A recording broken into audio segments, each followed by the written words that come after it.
जी सलाम वालेकुम कामरान मियाँ, कैसे हैं? ठीक ठाक। वालेकुम सलाम उमर भाई, बिल्कुल ठीक है। आप सुनाए, सब ठीक है? जबरदस्त, बड़ा जबरदस्त दिन है। कभी फुहार हल्की हल्की आ रही है, कभी धूप निकल रही है। What a great day in Mississauga. बिल्कुल। तो मिल्टन में आप भी बताएं। जबरदस्त है। जी जी, ये हमारा तीसरा व्लॉग है। पर्पस इसका ये है कि कोई सेल पिच नहीं है, ये बस एक लोगों को इंफॉर्मेशन देने का है। इसके अंदर कि हम बताएं कि क्या क्या मसाइल होते हैं रियल एस्टेट के अंदर, आप किस तरह से उसको काउंटर कर सकते हैं। आप अगर आपको प्रॉब्लम्स का पता हो तो फिर आप प्रिवेंटिव मेजर ले सकते हैं। तो सारा कुछ अभी हमने पिछले दो वीलॉग किए हैं। इससे पहले पावर ऑफ सेल्स भी किया था, इससे पहले जनरल टाइप का किया था कि क्या रियल एस्टेट किसको खरीदना चाहिए, किसको नहीं खरीदना चाहिए। तो आज का टॉपिक मेरा ख्याल कामरान साहब ने कुछ पिक किया है। कि कामरान भाई बताएं क्या टॉपिक है आज आपका। एक बड़ा मसला उमर भाई है बिडिंग वॉर्स का ना, तो उससे रिलेटेड आज टॉपिक को कवर करते हैं। अरे भाई, क्या आपने बिडिंग वॉर का नाम ले लिया? मेरे दुकान खड़े हुए हैं। रात के दो दो तीन तीन बजे खड़ा होना पड़ता था प्रॉपर्टी के सामने। अब तो खैर वो ऑनलाइन होने लगा। एक जमाना था कि 30 30 40 40 आदमी गाड़ियों के नुमाइश लगी हुई है। एक अंदर जा रहा है, एक बाहर आ रहा है। या इससे लाइक इस कदर ये सेल्फ क्रिएटेड प्रॉब्लम है रियल एस्टेट का। रियल एस्टेट जो होती है वो ये होती है कि एक प्रॉपर्टी हो, रियल मार्केट प्राइस पे आप उसको लगाएं और उसकी शोइंग होने दें सर्टेन पीरियड ऑफ टाइम के लिए, 10 रोज 15 रोज। हाँ, फिर उसके बाद आप ऑफर मंगाएं ताकि लोग उसको देख लें, वो मार्केट पर ज़राई हो और फिर उस पर ऑफर दिए जाए। ये एक तरीका है नॉर्मल ह्यूमन बीइंग का। लेकिन यहाँ होता ही है कि कामरा, जो मेरी स्टडी है, जब मैं एक प्रॉपर्टी जा रहा हूँ 1.4 की, तो फौरन मेरी निगाह जाएगी 19,999 या 1.1। तो मैं समझ जाता हूँ कि रियल प्राइस तो ये है, इन्होंने लगाई है। तो हमारे रियल एस्टेट के भाई जो है ना, वो बहुत ज्यादा खुश होते हैं जब वो बेच देते हैं। वो कम पे लगा के ज्यादा पे बेचते हैं, तो वो अपने सेलर को बताते हैं कि मैंने आपके लिए बहुत बड़ा चमत्कार कर दिया है, ये देखिए आपको 2 लाख ज्यादा। एक्चुअली उन्होंने 2 लाख ज्यादा की नहीं बेची होती प्रॉपर्टी, वो हो सकता है अंडर बेची हो। अगर वो रियल प्राइस पे लगे मार्केट में तो लोग उसके ऊपर बिडिंग सही प्राइस देंगे, लाइक प्लस माइनस पे बिकेगी। तो ये मैं तो सोचता हूँ इसके ऊपर हम लोगों को आवाज उठानी चाहिए, बात करनी चाहिए कि ये ऐसे जो लोग लगाते हैं, लोअर प्राइस पे लगाते हैं, इसके कुछ रिको को कोई एक्शन ले, कोई इसके ऊपर लोगों का फाइन करे कि भाई आप रियलेटर है, आप जो गॉन थ्रू कोर्सेज, आप प्रैक्टिस करते हैं, आप ये क्या, आप क्यों उसको नीलाम घर की तरह लगा रहे हैं किसी चीज को। आप रियल प्राइस पे लगाएं। तो ये मेरा इज वेरी वेरी, इससे बहुत ज्यादा प्रॉब्लम होती है। स्टार्टर होम वालों को तो बहुत होती है, जो मकान लेने जाते हैं उनको बड़ी मसाइल होते हैं। हर एक को बड़े मसाइल होती है। हम आप जैसे रियलेटर जो होते हैं, बड़ी दिल पे हाथ रख के सोच समझ के प्राइसों को बढ़ाते हैं। ऐसा ना हो कि, क्योंकि रियल एस्टेट तो अप एंड डाउन है ना। 2 साल पहले बहुत थी, फिर कम हो गई, अब फिर थोड़ी चढ़ी है, फिर कम हो जाएगी। तो आप कोई प्रॉपर्टी लेते हैं तो फिर डाउन हो जाती है, फिर अप हो जाती है। तो वो इट्स वेरी रिस्की।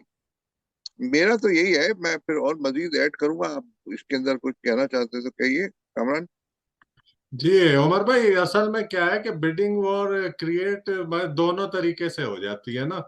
एक तो ये होता है अगर हॉट मार्केट है, तो लिस्टिंग आप भले मार्केट वैल्यू पे भी रखें ना, तो उस टाइम ये होता है लिस्टिंग आई है और उस टाइम हॉट मार्केट है, तो कुछ घंटों में ही आपको ऑफर आना शुरू हो जाती है। अब पहली रजिस्टर हो जाएगी, फिर दूसरी आ जाएगी, इस तरह तो मल्टीपल ऑफर सिचुएशन बन जाती है। दूसरा वो होता है जो आप बता रहे हैं ना, जिस तरह के वो होल्ड करते हैं ऑफर को तकरीबन 1 वीक तक, अराउंड 1 वीक to 10 डेज, और फिर कहते हैं कि भाई उसके बाद ऑफर्स हम लेंगे, तो उसमें फिर एक बिडिंग वॉर का मसला शुरू हो जाता है। तो चैलेंजेस तो बहुत ज्यादा होते हैं।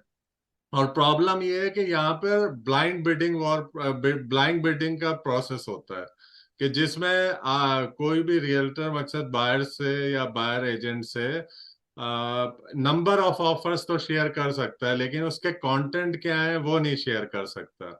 अब लिबरल गवर्नमेंट ने अब कोशिश तो की है, अब अपनी पॉलिसी में बताया एक home buyers bill of rights के नाम से ना, लेकिन अभी वो इम्प्लीमेंट नहीं हुआ है। वो अभी वादे हैं और चीजें हैं जिसमें वो कह रहे हैं कि वो बैन कर देंगे बाइंड ये ब्लाइंड बिडिंग का जो प्रोसेस है, और सेलर को ऑप्शन देंगे कि अगर वो ओपन बिडिंग करना चाहे, और दूसरा ये करेंगे कि लीगल राइट कर देंगे बायर के लिए कि वो होम इंस्पेक्शन जरूर कराए। तो अब देखते हैं बिल्कुल। कि क्या होता है आगे, लेकिन सिचुएशन इसी तरह है। पर मैं इसमें एक और बात कहूंगा, जो लोग हैं, आपने तो बड़ी लीगल और बैकग्राउंड बता दिया है, क्या पीछे डेवलपमेंट चल रही है वो भी बता दिया, दैट्स गुड। मैं इसमें एक बात कहूंगा कि लोग किसी भी काम करें, जो आपको ये जुमला बोलता है ना, रियलेटर ये बोलता है ना कि बस आपने अगर नहीं लिया तो just trust me, they are not working with you.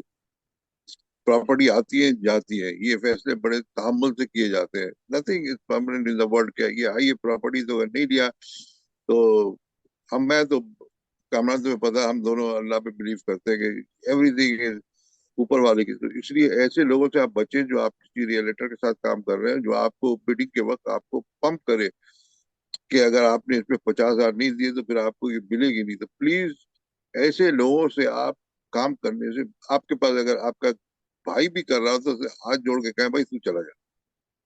क्योंकि जिस वक्त बिडिंग होती है, हमें सेलर को बिल्कुल ओपन माइंड देना चाहिए कि उसकी अपनी मर्जी है। वो बढ़ाना चाहे तो बढ़ाना चाहे, हमें कोई परवाह नहीं करनी चाहिए हमारी सेल होगी या नहीं होगी। बिल्कुल। लेकिन उसको तरह तरह की बातें करके कि बहुत कंपटीशन है इसके ऊपर, 50 ऑफर आई है, ये तो गोल्ड माइन है। कोई गोल्ड माइन नहीं है, कुछ भी नहीं है। एवरीथिंग इज ए प्राइस, और वो प्राइस फ्लक्चुएट होती है सब्जेक्ट टू मॉर्गेज रेट। बिल्कुल। मैंने देखा बहुत सारी प्राइसें ऊपर गई है और थोड़े दिन बाद वो नीचे आ गई। तो it's all subjective, price is subjective. Market की उसका कोरिलेशन है मॉर्गेज रेट के साथ। तो ये कहना कि this is the last property, आप इसमें बिड लगाएं, नहीं लगाई तो आप बहुत, वो मायूसी होगी।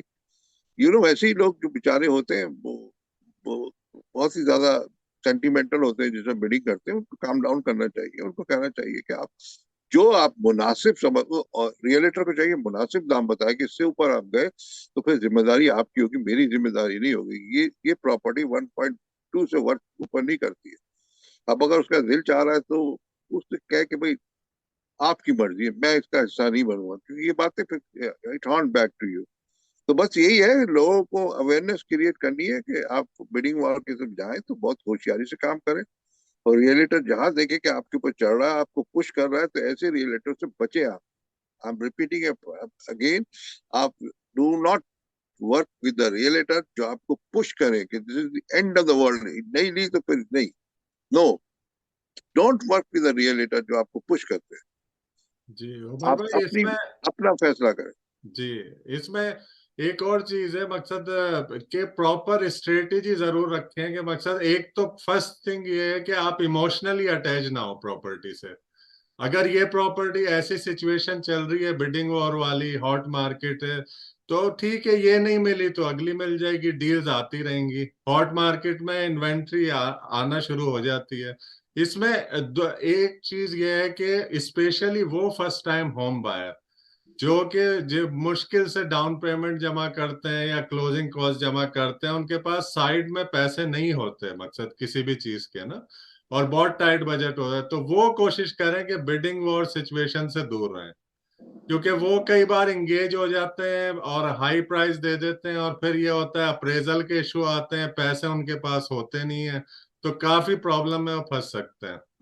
उसके अलावा मकसद, अगर बिडिंग वॉर विन करनी है, उसकी स्ट्रेटेजी बनानी है, तो लोग समझते हैं कि ऑफर प्राइस इंपॉर्टेंट है। ऑफर प्राइस के अलावा भी कई चीजें होती हैं, जैसे कि ऑफर प्राइस है, फिर उसके बाद डिपॉजिट आप कितना दे रहे हैं, उसके बाद आप कंडीशंस और टर्म्स क्या रख रहे हैं उसमें, और फिर क्लोजिंग डेट भी बहुत इंपॉर्टेंट फैक्टर होती है। कि अगर आप सेलर के मुताबिक अपनी क्लोजिंग को एडजस्ट करें, तो कई बार ये होता है सेलर जो हाई प्राइस की उसे ऑफर आई होती है उसको छोड़कर आपके साथ आ सकता है। Correct correct. तो ये बहुत जरूरी है। तो कुछ स्ट्रेटेजीज होती हैं, और अपने रियल्टर को भी ये कहें, एक तो इमोशनली अटैच ना हो, उसके अलावा रियल्टर से आप मालूम कर लें कि भाई इसकी, ठीक है, लिस्ट तो ये हुआ है बहुत कम प्राइस में ना, ये इसकी मार्केट वैल्यू नहीं है।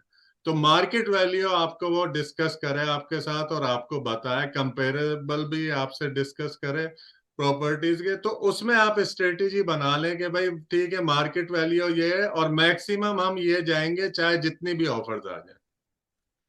तो वो अगर बिल्कुल। आप इस तरह से होमवर्क करके काम करेंगे ना तो फिर आप मकसद बेहतर तरीके से प्रॉपर्टीज ले सकते हैं।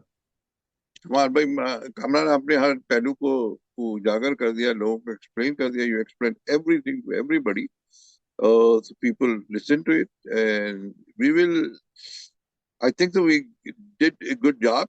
हमने थोड़ा बहुत एक्सप्लेन किया है। Maybe we can talk later, आगे वाले वीलॉग में करेंगे, फिर इसको दोबारा पिक करेंगे इस टॉपिक को, क्योंकि this is very important. I think तो वी शुड लुक फॉर, आप लोग देखें अगला हमारा टॉपिक क्या होगा। We always think, whole week we think about it कि व्हाट नेक्स्ट।